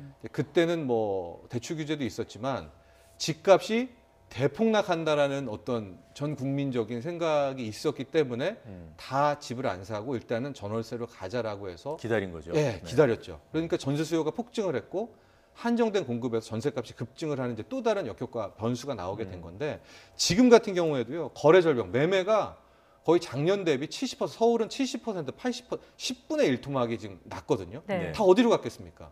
집은 어디든가 살아야 되는데. 전월세로 갔습니다. 그래서 전월세가 급증을 했는데도 전세값이 떨어지고 있어요. 왜 그런 겁니까? 이건 왜 그러냐? 공급량 때문입니다. 예. 안 팔고 전월세로 내놓으니까 공급이 더 커졌다. 아니죠. 올해 같은 경우에는 전국적으로 입주 물량이 많고 특히 서울도 입주 물량이 거의 한 6만 가구 정도가 됩니다. 네. 서울은 4만 가구가 기점이 되거든요. 그러니까 4만에서 5만 이 정도면 굉장히 수급이 타이트하게 맞춰지거든요. 그러니까 보통은 이게 안 돼요. 그러니까 서울 같은 경우에는 늘 그러니까 물량이 부족한데 올해는 실은 뭐 강동 주공의 재건축 물량도 곧 입주를 하게 되고요. 송파에 이제 헬리오스시티도 입주를 하게 되고 굉장히 많은 입주 물량이 올해는 있기 때문에 많은 분들이 전세로 갔지만 전세값은 계속 하락하고 있는 이런 국면.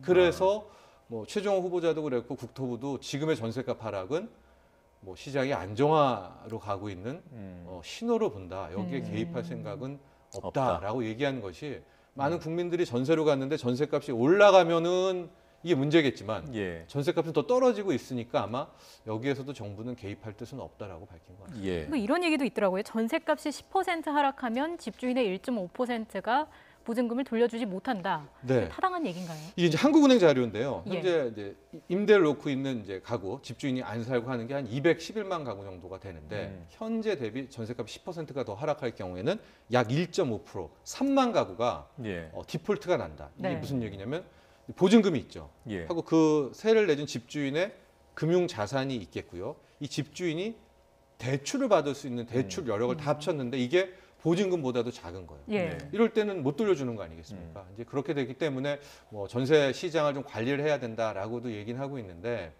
저기에 대해서도 너무나 왜 갑자기 위기 국면을 조장하느냐? 상동 시민 눈치에서 지금 이제 전세 시장이 안정을 찾고 있는데 왜 이렇게 부추기면서 마치 정부가 이쯤에서 무슨 규제를 풀어줄 듯한 그런 뉘앙스를 풍기는 자라고 또 이렇게 생각을 하고 있는 이제 또 시선도 분명히 있습니다. 그러니까 조금 전에 말씀하셨던 그런 사례가 이제 소위 말하는 깡통 전세잖아요. 자, 제가 지금 살던 집에서 네. 이제 나가려고 해요. 네. 근데 집주인이 전세 보증금을 못 준대요. 그래서 왜 못 주냐 그랬더니 다음 타자가 네. 지금 이게 낮춰줘야 되기 때문에 네. 다음 타자한테서 받는 전세 보증금이 저한테 줘야 되는 전세 보증금보다 낮은 거예요. 네. 그 갭만큼은 주기가 힘들다. 네.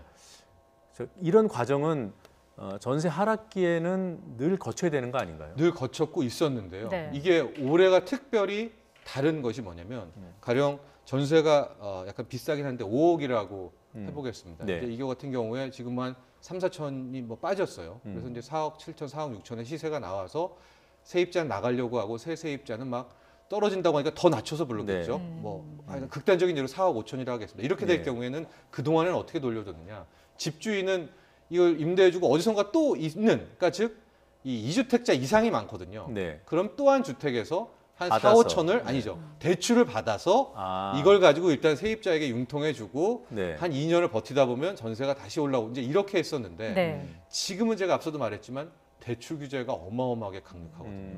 그러니까 이 집주인도 어디서 이 돈을 융통할 수가 없는 거예요. 그러니까 완전히 경색 국면으로 가게 되는.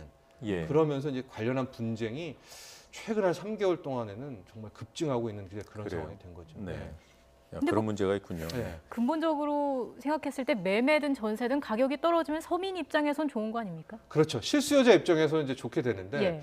이게 어느 정도까지가 떨어지느냐가 굉장히 중요하죠. 제가 네. 앞서도 말했지만은 이제 서울 뭐 평균이 6억이다 아파트가 네. 서울 기준에서 좀 그렇지만요 7억이다라고 했을 때 지금 이제 대출 같은 경우가 뭐 한 2억 5천 정도를 뭐 받는다고 하겠습니다. 예. 그리고 뭐 2억, 뭐 2억 5천. 그럼 이제 내가 실수요자 입장에서도 4억 정도, 3억 정도는 있어야 되거든요. 네. 최소한 3, 4억이. 근데 지금 현금 3, 4억이 잘 없습니다. 또 실수요자 입장에서. 그럼 이제 실수요자가 원하는 가격대는 한 서울 집값이 평균 집값이 한 예. 5억, 4억 정도까지 떨어져야 되는 거 아니겠습니까? 근데 막상 그 정도까지 집값이 떨어지면 부동산 대폭락이거든요. 네. 이거는 집값만 잡는 게 아니라 뭐 한국 경제를 이 내수를 또 잡을 수가 있는 예. 그런 상황도 올 수 있기 때문에 우리가 이론적으로는 집값 떨어지면 실수요자에겐 유리하다라고는 하지만 이게 현 국면에서는 대출 규제도 함께 막혀 있기 때문에 실수요자들을 위해서는 어떤 좀 이제 대책이 한두 개는 좀 나와야 되지 않을까. 왜냐하면 이렇게 될 경우에 어떤 일이 그간에 많이 있었냐면 확 집값이 밀려요. 네. 네. 그러면 이제 정부가 서둘러서 막 모든 규제를 싹 다 풀어버립니다. 그럼 또 확 올라가요? 그때 누가 물량을 다 받느냐? 기존에 돈 많은 또 이 자본이라고 표현하겠습니다. 이 물량을 또 다 걷어가게 되는. 그러니까 수요자는 만약에 집값이 무너지면 힘든 건 마찬가지잖아요. 네. 네. 더 융통할 자금은 더 없어지잖아요. 그러니까 또 뺏기고 하거든요. 그래서 이렇게 지금 집값이 지금 급급 매물도 나오고 있는 상황에서 지금까지 안 샀던 실수요자들에게는 좀 이런 물량을 받을 수 있는 정도의 금융정책 정도는 서서히 좀 마련을 하는 신호를 신임 최종호 후보자가 좀 생각해 보는 것들은 어떨까. 예. 계속 버티다가 만에 하나 와장창 무너지면요. 정부는 또 풀 수밖에 없습니다. 모든 규제를. 네. 그러면 그때 또 물량을 받는 데는 어디냐?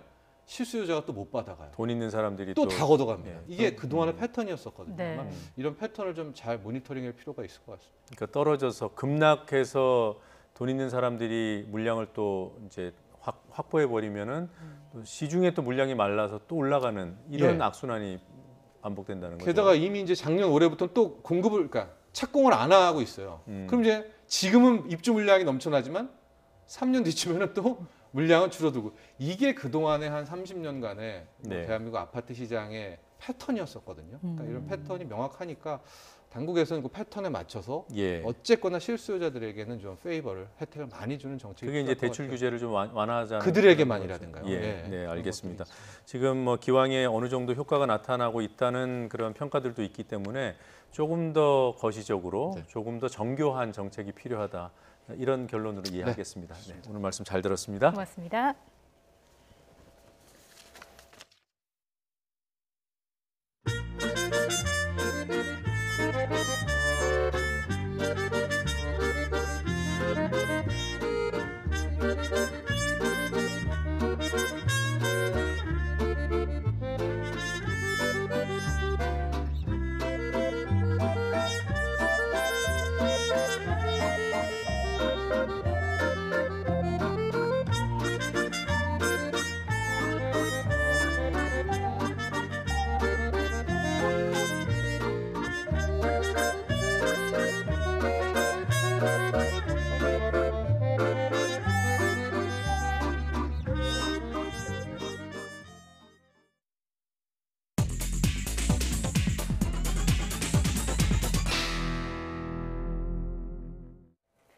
뉴스브리핑입니다. 정부가 지열발전소가 포항 지진을 일으켰다는 정부조사연구단의 결과를 수용하고 지열발전소를 완전 폐쇄하겠다고 밝혔습니다.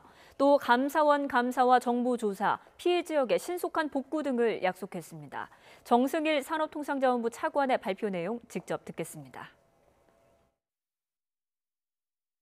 포항시와 협조하여 현재 중지된 지열발전 상용화 기술개발 사업은 관련 절차를 거쳐 영구 중단시키고 해당 부지는 전문가 협의를 거쳐 안전성이 확보되는 방식으로 조속히 완성 복구하겠습니다. 현재 동사안에 대해서는 감사원의 국민감사가 청구되어 있습니다. 이와 별도로 정부는 지열발전 상용화 기술개발 사업의 진행 과정과 부지 선정의 적정성 여부에 대해서 엄정하게 조사할 계획으로 있습니다. 식품의약품안전처는 온라인에서 불법 유통되는 의약품과 마약을 신고할 수 있는 온라인 불법 유통 신고 창구를 식약처 홈페이지에 개설했다고 밝혔습니다. 신고 대상은 의약품, 마약 등 온라인에서 유통이 금지된 제품을 판매하거나 식품, 화장품이 질병 치료에 효능이 있다고 허위, 과대 광고하는 사이트와 게시글입니다. 식품의약품안전처는 논이 분말과 환 제품을 국민청원 안전검사 대상으로 선정해 국내에서 유통 중인 모든 제품을 수거, 검사할 예정이라고 밝혔습니다. 국민청원 안전검사심의위원회는 지난해 12월부터 올해 2월까지 추천이 완료된 청원 67건 가운데 추천 수가 240여 건으로 가장 많았던 논이 분말 제품을 검사 대상으로 채택했습니다. 청원자는 지난해 일부 논이 분말 제품에서 쇳가루가 검출된 것과 관련해 건강에 좋은 건지 또 해로운 성분이 들어있는 건 아닌지 그동안 먹었던 제품이 안전한지 확인하고 싶다고 요청했습니다. 오늘처럼 미세먼지 수치가 높은 날에는 미세먼지 마스크 신경 써서 챙기시죠. 실제로 성능이 어떤지 소비자 단체가 직접 시험을 해봤는데 먼지를 제대로 못 거르는 제품도 있었고 표기를 제대로 하지 않은 제품도 적지 않았습니다. 이문석 기자입니다.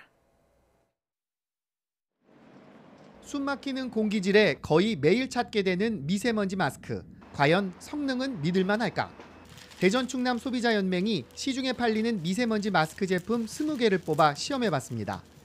미세 입자를 80% 이상 막는 KF80과 94% 넘게 차단하는 KF94 각 10개 제품입니다. KF80 등급은 10제품 모두 성능 시험을 통과했습니다. 하지만 KF94 등급에선 한 제품이 평균 87% 분진을 포집하는 데 그쳐 성능 기준에 못 미쳤습니다. 형광물질이나 포름알데히드 등 유해 잔존 물질은 시험 대상 모든 제품에서 검출되지 않았습니다. 소비자연맹은 좀 더 많은 50개 제품을 선정해 제품 정보 표기가 잘 돼 있는지도 들여다봤습니다. 그랬더니 미세먼지 완벽 차단, 밀입자 99.9% 이상 채집처럼 소비자가 오인할 수 있거나 확인되지 않은 사항을 광고한 제품들이 발견됐습니다.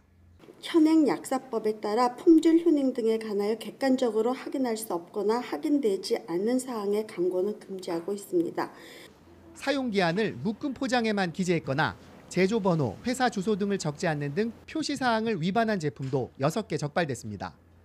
식품의약품안전처는 성능 부적합 판정된 미세먼지 마스크 판매업체에 제품 회수와 폐기를 명령했고 해당 품목을 만들지 않게 할 예정입니다. 또 광고와 제품 표시에 문제가 있는 마스크 제조업체들에도 최대 2개월 판매 업무나 광고 업무 정지 행정처분을 내렸습니다. YTN 이문석입니다. 내일부터 시행되는 공공주택 분양 원가의 공개 항목 확대가 위례 신도시에서 처음 적용될 전망입니다. 국토교통부는 공공택지에 공급되는 공동주택의 분양가격 공시 항목을 기존 12개에서 62개로 확대하는 개정규칙을 내일부터 시행한다고 밝혔습니다. 첫 사례는 현대 엔지니어링이 시공하는 북위례 힐스테이트로 예상되고 이후 같은 지구에서 분양되는 아파트도 개정된 규칙을 따라야 합니다. 모레 볼리비아와의 평가전을 앞두고 18살 신예 이강인이 출전 기회를 얻을지 관심입니다. 이강인 기용 여부에 따라서 벤투 감독이 언급한 포메이션 변화 실험도 가능하다는 분석입니다. 양시창 기자입니다. 벤투 감독은 대표팀을 소집한 뒤 이례적으로 포메이션 변화 가능성을 언급했습니다. 가장 많이 활용한 4-2-3-1 대형을 바꿀 수 있다는 뜻입니다. O que é a nossa ideia de jogo, o que é os nossos princípios, esses não iremos mudar, independentemente de podermos vir a mudar o sistema. Esta é a primeira parte. 기성용 구자철 은퇴 이후 대표팀은 변화가 불가피한 상황입니다. 젊은 선수들을 많이 선발한 만큼 이 선수들로 최적의 대형을 만드는 일이 제일 큰 과제입니다. 역시 관심은 이강인 활용법입니다. 먼저 이강인이 2선에서 정우영, 황인범과 호흡을 맞추고 전방에 손흥민, 황의조, 권창훈이 서는 4-3-3 포메이션을 생각해 볼 수 있습니다. 안정적으로 경기를 끌고 가면서 이강인의 패스 능력을 활용할 수 있는 장점이 있습니다. 기존 포메이션인 4-2-3-1을 유지한다면 이강인은 공격 2선 중앙에 나설 가능성이 있습니다. 황의조 원톱에 손흥민과 권창훈이 좌우에서 공격을 이끄는 대형으로 이강인이 더 적극적으로 공격에 가담할 수 있습니다. 문제는 이강인의 출전 여부입니다. 기회는 있겠지만 선발 출전은 어려울 것이라는 전망도 많습니다.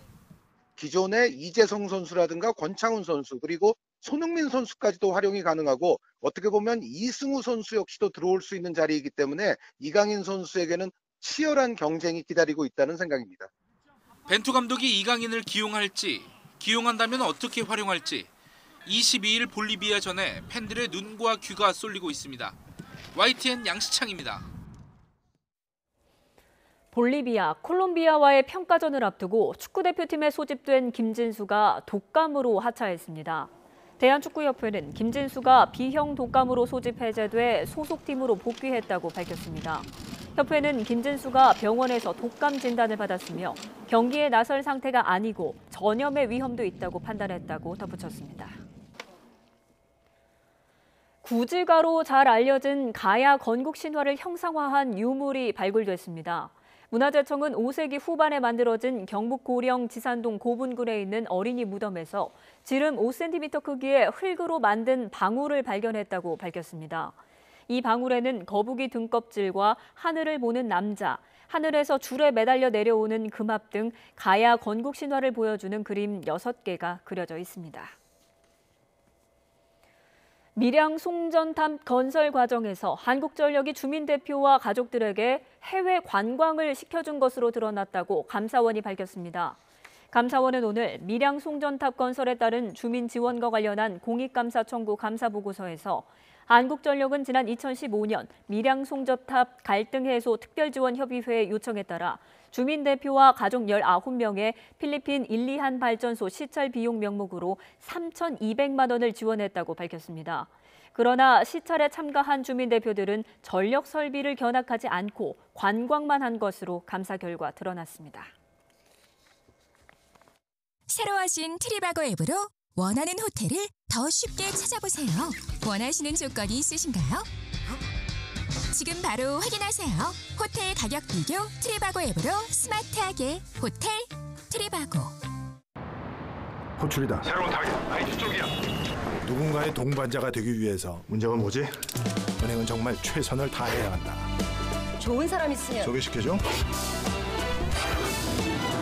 IBK 기업은행. 빠지지 않는 모발은 없죠. 쉽게 빠지지 않도록 지켜주는 것이 탈모 관리 판시들. 천연 약용 효모 성분이 빠지지 않게 굵어지게. 혹시 남자한테 탈모 걱정 없어 판시들. 괜찮았던 김 부장님 괜찮아져왔잖아요. 천만다행 삼성화재라서 천만다행. 당신의 봄 삼성화재. 미세먼지를 씻어주는 비가 내리고 있습니다. 다만 밤사이 남해안에는 벼락과 돌풍을 동반한 강한 비가 내릴 가능성이 있다고 합니다. 날씨 알아보겠습니다. 권혜인 캐스터. 네, 기상센터입니다. 네, 서울에도 지금 비가 내리고 있는데 미세먼지 해소 효과가 나타나고 있습니까? 네, 오늘 오전 94 마이크로그램까지 치솟은 서울의 초미세먼지 농도는 현재 66 마이크로그램까지 떨어졌습니다. 비가 내리면서 미세먼지가 해소되고 있는데요. 현재 레이더 영상 보시면 수도권과 충청, 영남과 남해안 지역을 중심으로 비가 내리고 있습니다.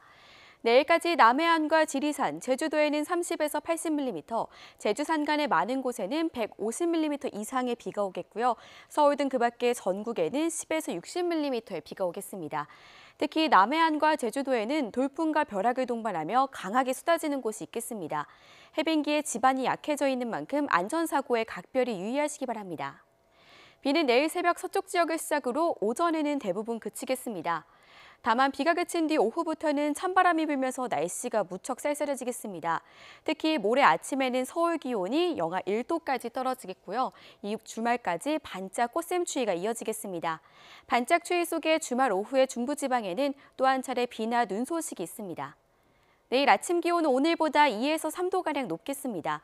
서울 아침 기온 9도, 광주 11도, 금강산 7도, 평양은 8도로 예상되고요. 낮 기온은 오늘보다 조금 높겠지만 찬바람이 불면서 쌀쌀하겠습니다. 서울 낮 기온 14도, 부산 20도, 금강산 18도로 예상됩니다. 지금까지 날씨 정보였습니다. 더 뉴스 마칠 시간입니다. 저희는 내일도 진실에 한 발 더 다가가겠습니다. 고맙습니다.